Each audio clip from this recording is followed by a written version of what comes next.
नमस्कार, मैं रघुनाथ प्रसाद आज चर्चा कर रहा हूँ बिहार लोक सेवा आयोग के द्वारा जो कल रिजल्ट घोषित किया गया है 31वीं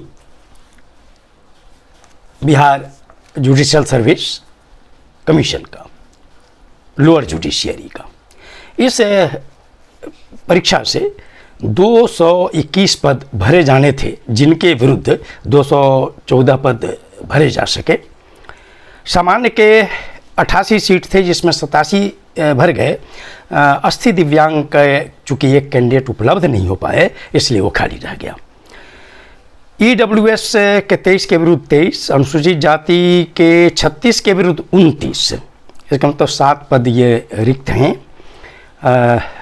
ये है कि इसमें कैंडिडेट नहीं मिल पाए लिखित और इंटरव्यू के आधार पर। अनुसूचित जनजाति के 2 के विरुद्ध 2 की अनुशंसा 2 का रिजल्ट हुआ है। अत्यंत पिछड़ा वर्ग के 47 के विरुद्ध 47 का चयन हुआ और पिछड़ा वर्ग के 26 के विरुद्ध 26।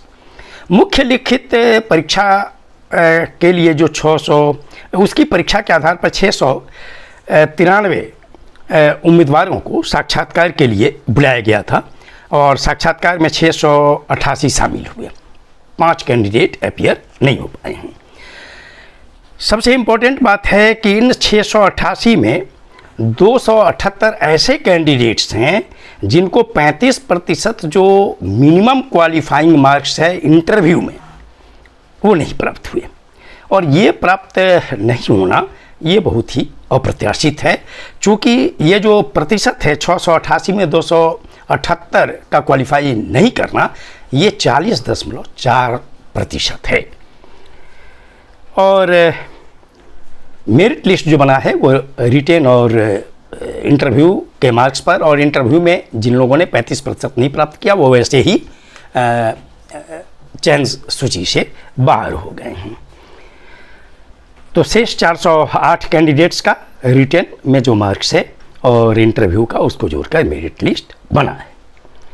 रिजल्ट से ये बात तो स्पष्ट हो ही गई है कि मिनिमम जो क्वालिफाइंग मार्क्स है ये बहुत ही मायने रखता है मेरिट लिस्ट के लिए। अब मैं यहाँ पे चाहूँगा कि और चूँकि यही परिस्थिति होगी जिसके कारण शेड्यूल कास्ट एक ऐसी कैटेगरी रही जिसमें 7 पद खाली रह गए हैं। निश्चित तौर पर यह सब पद चूँकि बहुत महत्वपूर्ण है बिहार की जुडिशियरी के लिए, और किसी कैटेगरी में सीट अगर खाली रह गया तो निश्चित तौर पर ये अफसोस की बात है। मैं माननीय उच्च न्यायालय, बिहार सरकार और बिहार लोक सेवा आयोग से एक सामान्य नागरिक के रूप में अनुरोध करना चाहूँगा कि निश्चित तौर पर इस पर चिंतन की आवश्यकता प्रतीत होती है कि 40.4% कैंडिडेट अगर इंटरव्यू में पास नहीं करते हैं तो इस पर पुनः एक बार विचार करने की आवश्यकता है। चूँकि असली चीज़ है कि जो भी कैंडिडेट है, चूँकि सभी लॉ ग्रेजुएट हैं और ये लोग पहले प्रिलिमिनरी टेस्ट एग्ज़ाम में अपीयर हुए होंगे, वहीं पर स्क्रीनिंग हो गई, और जो कैंडिडेट्स पीटी से मेंस में आए वो निश्चित तौर पर ये चुनिंदा कैंडिडेट्स आए, और मेंस से जो 693 कैंडिडेट आए, निश्चित तौर पर मेंस में चूँकि सब्जेक्टिव लिखना है आंसर, इसीलिए उनका डेप्थ क्या है, सभी जो भी सिलेबस के अनुसार जो एक्ट्स हैं, उनके जो विषय हैं, उनमें डेप्थ के आधार पर ही वो लोग मेरिट में आए होंगे इंटरव्यू के लिए। तो क्या एक बार विचार हो सकता है या नहीं, इस पर मैं अनुरोध करता हूं कि एक बार इस पर सोचा जाना चाहिए। और दूसरा कि चूँकि मिनिमम क्वालिफाइंग मार्क्स प्राप्त करना है इंटरव्यू में, जैसा कि हम लोग सभी जानते हैं कि यूनियन पब्लिक सर्विस कमीशन जो हर साल कंबाइंड कॉम्पिटिटिव एग्ज़ाम लेती है सिविल सर्विसेज के लिए, इसके अतिरिक्त जो देश के जो जितने भी लोक सेवा आयोग हैं उनके द्वारा भी कंबाइंड कॉम्पिटिटिव एग्ज़ाम होते हैं डिफरेंट सिविल सर्विसेज के लिए, स्टेट्स के लिए।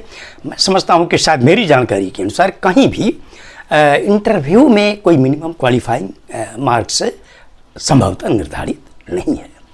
तो क्या इस पर सोचने की ज़रूरत है अथवा नहीं, इस पर मैं पुनः अनुरोध करना चाहूँगा। दूसरा कि चूंकि मिनिमम क्वालिफाइंग मार्क्स है अभी 35%, तो बिहार सरकार से एक नागरिक के रूप में मेरा अनुरोध ज़रूर होगा कि चूंकि जुडिशियरी एक बहुत इम्पोर्टेंट सर्विस है राज्य की, और इतनी बड़ी संख्या में यदि मिनिमम क्वालिफाइंग मार्क्स नहीं ला रहे हैं 35%, कि 40.4% कैंडिडेट डिस्क्वालीफाई कर गए इसके कारण, तो क्या कि मेंस के बाद जो कैंडिडेट्स चाहे किसी भी कैटेगरी के हों, वो जो इंटरव्यू के लिए चयनित होते हैं, तो क्या बिहार सरकार ऐसी व्यवस्था नहीं कर सकती कि उनके लिए मॉक इंटरव्यू निःशुल्क सरकारी अनुदान पर या ऑनरेडियम सेवा ली जा सकती है या नहीं, जो एक्सपर्ट्स हों रिटायर्ड सिविल सर्विस साइड से या जुडिशल सर्विस जो साइड से हैं,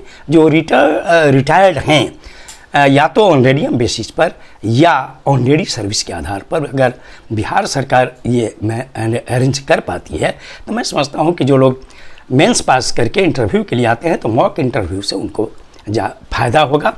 और हम लोग उम्मीद करेंगे कि आगे चलकर ये जो डिस्क्वालीफाई हुए हैं इंटरव्यू में मिनिमम क्वालिफाइंग स्टैंडर्ड्स के कारण, उसकी संख्या धीरे धीरे घटेगी, ताकि मेंस और इंटरव्यू के आधार पर जो चयन की प्रक्रिया है वो हो। ये वीडियो आपको अच्छा लगा हो तो निश्चित तौर पर लाइक करें, शेयर करें। अब तक मेरे चैनल को आपने सब्सक्राइब नहीं किया तो सब्सक्राइब करें, बेल आइकन को टच करें, ताकि मेरे हर आने वाले वीडियो का नोटिफिकेशन आपको तुरंत मिल जाए। आप सभी लोगों के लिए शुभकामनाएं। धन्यवाद। जय हिंद।